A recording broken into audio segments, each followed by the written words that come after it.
In 2019, the world was introduced to the Witchcrafter archetype in Infinity Chasers. These waifu-taxed magic ladies use spells in the hand and monsters with quick effects to establish various boards. All those types of boards equated to one showing at a UDS Invitational. Unfortunately, Witchcrafters didn't get far at all in the TCG. With the hype that Konami placed on it, its ability to play other well-known spellcaster techs, and its simple playstyle, many expected it to go somewhere besides locals. However, that didn't turn out to be the case, and now all we have stewing in the cauldron is a failed cards and mechanics video on how Witchcrafters flocked to the TCG, which is terrible news for those who bought the deck, but fantastic news for us. So without further ado, let's look at why Witchcrafters' formula blew up in their face. The first introduction of Witchcrafters to the community was Konami giving us a sneak peek of the new face of the archetype, Witchcrafter Madame Vere, a level 8 spellcaster with 1000 attack and 2800 defense. During damage calculation, if your spellcaster monster battles an opponent's monster, you can use a quick effect to reveal any number of spells with different names in your hand. If you do, your battling monster gains 1000 attack and defense for each spell card you revealed until the end of the turn. It also has another quick effect, where you can discard one spell to negate the effects of all face-up monsters your opponent currently controls until the end of this turn, once per turn.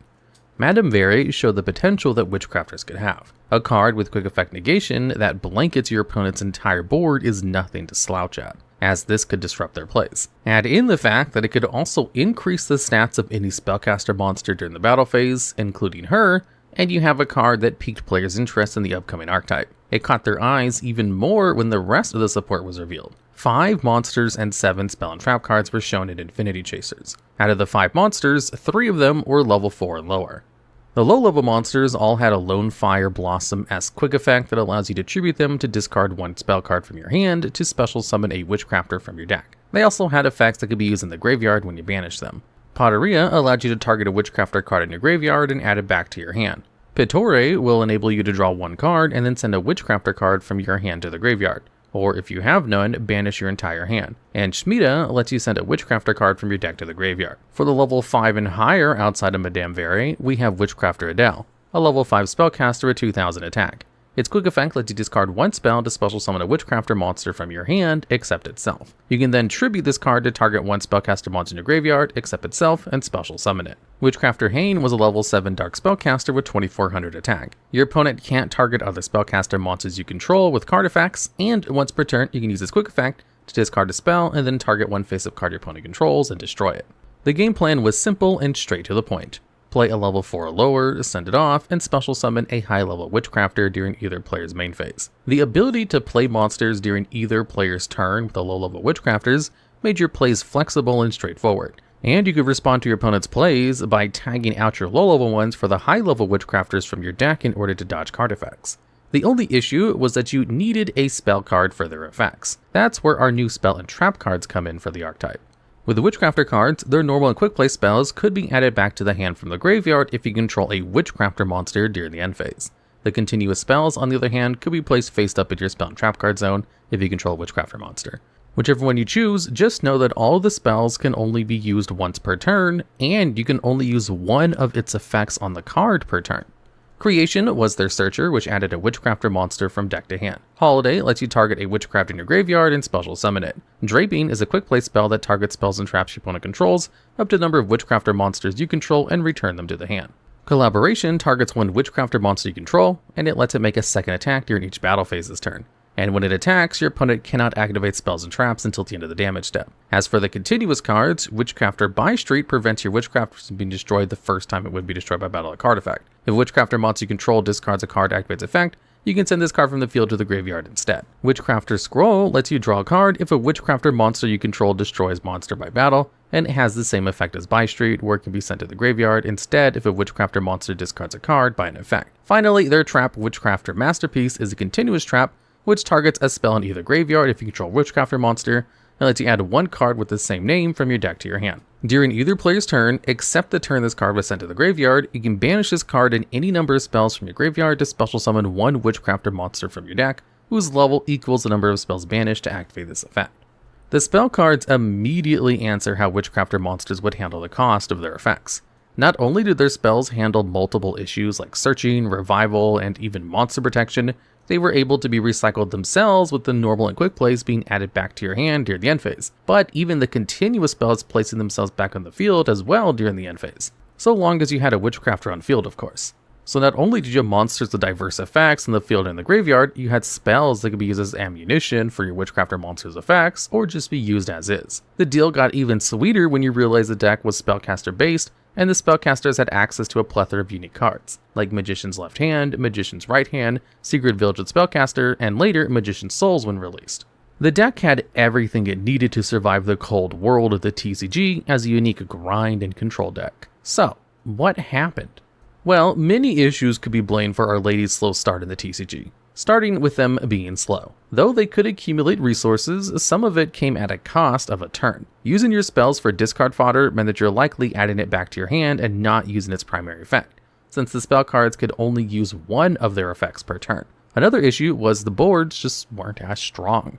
Outside of Madame Vere and Hanged being your best interruptions, the interruptions were weak and could sometimes be played through. Though Vere negated face-up monsters on field, it didn't stop any graveyard-oriented effects or effects that activated in the hand. Hanged was only a pop, which could eliminate your opponent's resources or significant threats.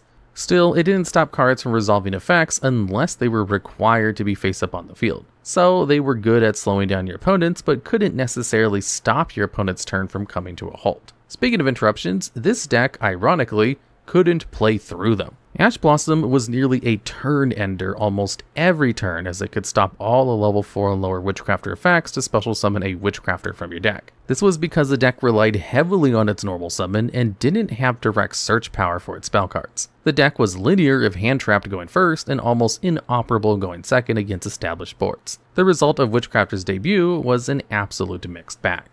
On one hand, you had access to a group of cards that could float into high-level monsters with interruption effects on your opponent's turn. On the other hand, the deck itself is easily interruptible and is slow to place monsters on the board and go through a bit of bricking as well. This proved that the deck needed more options for building a solid board with options that could play through 1 to 2 hand traps. The next set didn't give them that, but it gave them a unique hand trap to use. In the TCG set Rising Rampage, the world was introduced to Witchcrafter Golem Aruru, a level 8 spellcaster with 2800 attack and 0 defense. Whenever your opponent activates a card or effect that targets a spellcaster monster you control, or targets it for an attack, its quick effect will allow you to target one card your opponent controls and one Witchcrafter spell in your graveyard. Special summon this card from your hand and return the other card to your hand. Also, once per turn during your opponent's standby phase, you can return this card to your hand. Though it wasn't the strongest of effects, Golem Aruru was a great addition to outing threats and removing resources from your opponent's side of the field. Whether your opponent simply activated a card, targeted your spellcasters, or attempted to swing on one of them. Unfortunately, it doesn't negate anything that targets your spellcasters and plays itself back into the hand during your opponent's standby phase. It also appeared when non-targeting effects became popular, and over time, Aruru became less threatening and more situational in some cases. It also didn't fix any of the issues that Witchcrafters still had, in which hand traps gave it grief and the deck living and dying by the normal summon. On January 30th, 2020, Ignition Assault came to town. While bringing in new support and items for the meta, it also gave us another lovely witch to the gang. Witchcrafter Genny was a level 1 wind spellcaster with 300 attack and 500 defense. It also had the Lone Fire Blossom effect that all the other low-level Witchcrafter monsters had, and its graveyard effect allowed you to banish it and a Witchcrafter spell card from your graveyard to make this card's effect become the banished spell card's effect when it's activated. Genny became a key piece for the Witchcrafter deck, as now players aren't punished for using their Witchcrafter spells as cost material, or they can use one multiple times with Genny's mimicking their effects. Genny also allows you to bypass the problematic once per turn clause, as Genny's effect only uses the effective spell card and not the card itself, similar to cards like Transaction Rollback, which did the same thing with normal traps. So if your creation gets negated, you can use Genny in the graveyard to activate its effect and still get your search. Having Genny made Witchcrafters more range of plays and took away the stress of worrying about how to use your Witchcrafter spells. It also alleviates the pressure of being stopped by hand traps. However, the issue still occurs, especially with anti-hand trap cards like Called by the Grave and Cyframe Gamma being limited, making it more challenging for Witchcrafters to create a board. Witchcrafters were considered a solid rogue option as they could hassle meta decks, but boards weren't strong enough to contain fast combo decks or break through established boards. The good news is they kept receiving more support in Eternity Code in the form of more spells and traps. Eternity Code gave the archetype one new spell and one new trap. Witchcrafter Unveiling was a quick play spell, allowing you to special summon a Witchcrafter monster from your hand. If you do, your opponent can activate cards or effects in response to the activation of your spellcaster monster effects for the rest of the turn. It also has the same effect that allows you to add it back to your hand at the end phase if you control a Witchcrafter monster and can only use it once per turn and only once that turn. Witchcrafter Patronus was their new continuous trap, which lets you target one of your spellcasters that's banished or in your graveyard, shovels it into your deck, and if you do, add a Witchcrafter spell from your deck to your hand. If this card is in your graveyard, except the turn it was sent there, you can banish it and then target any number of your banished Witchcrafter spells with different names and add them to your hand. Unveiling made it easier for you to special summon high-level Witchcrafters from your hand, which was helpful to lessen the chances of your hand breaking, giving you more board presence without having to use your normal summon, and prevented your opponent from having responses to your Witchcrafters. It also was a quick play, which is helpful if you want to do more damage in the battle phase by summoning bigger Witchcrafters to finish the game. So gone was the worry of being ashed or called by when activating your monster effects if you see this card first turn. Patronus was already welcomed, recovering your banished Witchcrafters and adding a spell card to your hand when you do it. What made it better was a discovered play you could do with it and Spell Chronicle. Spell Chronicle was a continuous spell card that was activated by sending your entire hand to the graveyard and banishing 5 spells or traps from your deck. Each time your opponent activates a spell card, place 1 Chronicle counter on this card. You can remove 2 Chronicle counters from this card to make your opponent choose 1 card banished by this card's effect to add to your hand. If this face-up card in the spell and trap card zone leaves, you take 500 damage for each card currently banished by this card's effect. You need not worry about all these effects, as all that matters is it banishes 5 spells and it discards your hand to the graveyard, with Patronus and a couple of other Witchcrafter spells. You can recover your spells during the end phase with their graveyard effect, and then use Patronus' graveyard effect to banish it and get back any number of Witchcrafter spells from the banishment, including the ones sent off with Spell Chronicle. This combo potentially gave you a huge net of spells for your Witchcrafters on your next turn. Yet, this still didn't help Witchcrafters reach the peak it needed to be at, and not really at all. At this point, the meta was at an all-new speed, with extract monsters like Linkross and Halqifibrax helping in huge endgame boards, decks now adding cards to break boards in the main deck and not the side deck, like to break heavy monster boards, and cards like Abyss Dweller to deal with graveyard-reliant decks, which sadly turned off recovering your Witchcrafter spells.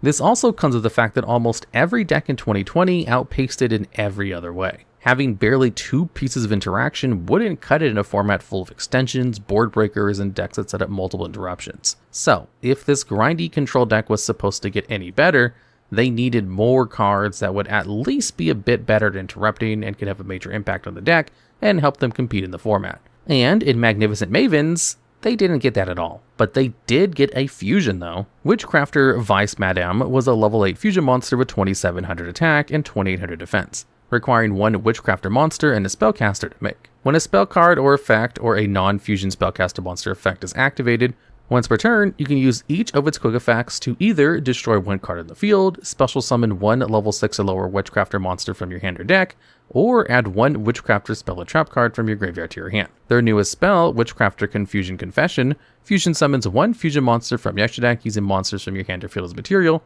including a Witchcrafter monster. And just like every other Witchcrafter normal spell, could be added back to your hand during the end phase. Vice Madame was a decent way to reward your playing spells and spellcaster cards and effects, an excellent way to punish your opponent for using spells, and it gave 3 great options with a non-targeting pop effect, special summon more monsters from either hand or deck, and recovering your Witchcrafter spells. The new spell was also versatile, as it not only fusion summoned Vice Madame, but any fusion monster as long as you used 1 Witchcrafter monster with it, including the likes of Starving Venom, Garura, or even Quintet Magician if you have enough spellcasters. Unfortunately, once again, these fixed none of the issues the deck continuously went through, being rolled by Ash, being outpaced by everything, and having 3 mid-interruptions won't make this deck see any glory outside of Locals and Master Duel. Even with a spell that lets you fusion summon, almost every generic fusion can't help a deck like this, since Witchcrafters rely on spells more and doesn't play a high monster count. So, after consistent support for over 3 to 4 years, our overtaxed waifus showed very little, which is a shame. A deck with a monster type that has some of the best generic support, incredible flexibility to utilize their graveyard, and monsters with insane quick effects that give you advantage and help you grind out your opponent, did nothing with its time in the TCG. It wasn't like the archetype was terrible. It could have been chucked up to the deck just being too fair. The plays did amazing at netting your resources and slowing your opponent's progress down. However, the interruptions to punish your opponents just couldn't stop your opponent from playing the game altogether. And on top of that, the spells they need desperately could only be used once a turn, and this deck crumpled to 1 to 2 hand traps. And you have a very flat archetype that couldn't succeed and had everyone wonder why they spent so much dough on these lovable ladies. So cry into your Adele body pillows, Witchcrafters have arrived at the DuelLogs Hall of Fail. Hey there, for 1 week only, we have a new mystery bag on the merch store. These Black Friday mystery bags have 5 random pieces of merch from the store, along with an exclusive spider token card and a chunky holographic spider sticker. In addition, each one will have either a rare Yu-Gi-Oh card, a replica Pokemon video game, or a Pokemon plush. I made sure to get some copies of Dominus Impulse and Fubulos to give away just for these bags. With 5 random pieces of merch, 2 exclusives, and 1 high value item, you might expect something like this to go for $8,000. But no, it's only $25 plus shipping, and you save on shipping if you buy multiple items at a time, like you want one of the mystery boxes too. Supplies are limited, and you only have through Black Friday week to purchase the bag before it's gone forever.